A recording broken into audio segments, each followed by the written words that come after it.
అదే RTV app వార్తల్ని క్షణాల్లో చదివే అవకాశం ఉంటుంది. ఒక న్యూస్ పేపర్, ఒక టెలివిజన్ ఛానల్ మీ చేతుల్లో ఎప్పుడూ ఉంటాయి.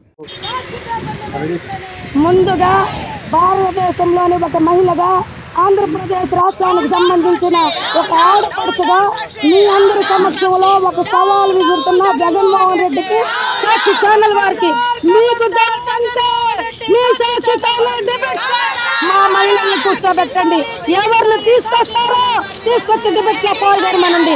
అంతేగాని సిగ్గు శరం లేకుండా ఉచ్చ నీచాలు మరిచి ప్రతి ఒక్కళ్ళని అగౌరవపరిచే విధంగా మాట్లాడిస్తున్న సాక్షి ఛానల్ వారికి, మాట్లాడించేటట్టు ప్రేరేపిస్తున్న జగన్మోహన్ రెడ్డికి ఖబర్దారని చెప్తూ 5 సంవత్సరాల ముందు సంవత్సరం ముందు 5 సంవత్సరాలు అరాచక పాలన కొనసాగింది, రాక్షస రాజ్యం కొనసాగింది.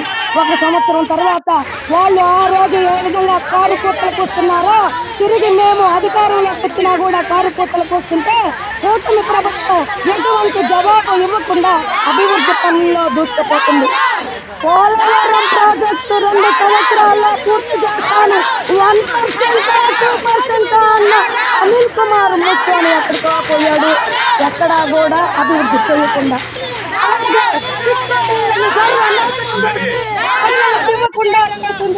జగన్మోహన్ రెడ్డి ప్రభుత్వం ఉత్తమ పథకాలు ఇచ్చి ప్రతి ఒక్క తల మీద 5 లక్షల ఆశలు చూపించి ఎక్కడికో వెళ్ళిపోయింది జగన్ రెడ్డి ప్రభుత్వం. ప్రజలు చీకొట్టి వ్యతిరేకించి 11 సీట్లు ఇచ్చారు. ఆ రోజు అసెంబ్లీ సాక్షిగా నారా భువనేశ్వరమ్మ గారిని కించపరిస్తే మా అధిక నాయకుడు కళ్ళనీళ్లతో నిష్క్రమించాడు. ఈ రోజు మేము అధికారంలో కూడా ఉండి కూడా మీరు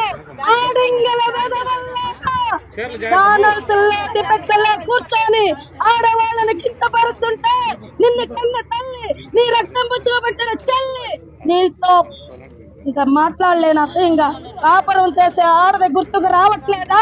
వాళ్ళందరూ వ్యభిచారులుగా మీకు అనిపించలేదా? దేవతల రాజధానిని వేసల రాజధాని అని పోల్చిన ప్రతి ఒక్కరికి కూడా తగిన గుణపాఠం చెప్పాలి. జగన్మోహన్ రెడ్డిని కఠినంగా శిక్షించాలి. సాక్షి ఛానల్ అనే ఒకటి పెట్టి నడుపుతూ ఆయన ఏదైతే అనుకుంటాడో క్రిమినల్ మైండ్ తట్టి అవన్నీ వాళ్ళ ద్వారా చేపిస్తుంటాడు. వాటికి తగుదునమ్మ తందాన అంటూ చేస్తూ ఒక విలేకరుల స్థానానికి దిగజారి ఒక పత్రిక అనే దానికి సిగ్గు తెచ్చే విధంగా ప్రవర్తిస్తున్న సాక్షి ఛానల్ మూసివేసి వీళ్ళందరినీ కఠినంగా శిక్షించాలని డిమాండ్ చేస్తున్నాను.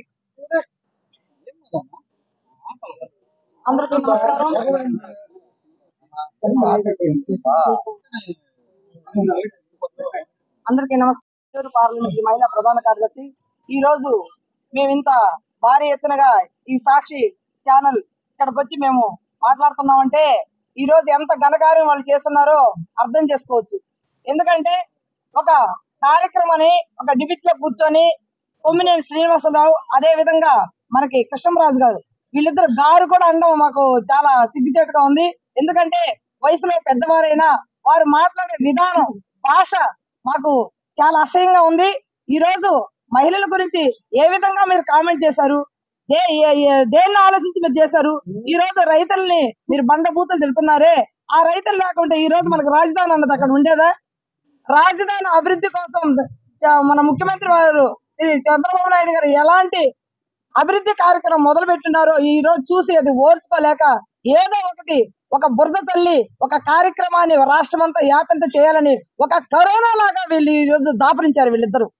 వీళ్ళిద్దరికి ఖచ్చితంగా తగిన శిక్ష విధించాలి. వారిద్దరికి కూడా సాక్షి ఛానల్ మాట్లాడేందుకు సాక్షి ఛానల్ కూడా ఉండకూడదు. ఎందుకండి 10 మందికి ఉపయోగకరమైన ఏదన్నా వార్తలు ఉండాలి, కానీ రాష్ట్రాన్ని అతలం కుతలం చేసి వారికి నష్టపరిచేట్టుగా, రాష్ట్ర ప్రజలకి నష్టం కలిగించేటట్టుగా ఈ సాక్షి ఛానల్ ని వెంటనే మూత వేసేయాలని చెప్పి మేమందరం కూడా ఈ మహిళలందరూ ఈ రోజు వచ్చి ఒక ధర్నా లాగా చేస్తున్నాము. ఈ ధర్నానే కాదు, మీకు నోటికొచ్చినట్టు మాట్లాడితే కొళ్ళుతోటి ఊడగట్టి చేతులు పెడతామని చెప్పి తెలుగు మహిళలుగా హెచ్చరిస్తున్నాం. మరిన్ని వీడియోస్ కోసం ఛానల్ ని సబ్స్క్రైబ్ చేయండి. లేటెస్ట్ అప్డేట్స్ కోసం వాట్సాప్ ఛానల్ ని ఫాలో చేయండి. అండ్ లింక్ డిస్క్రిప్షన్ లో ఉంది.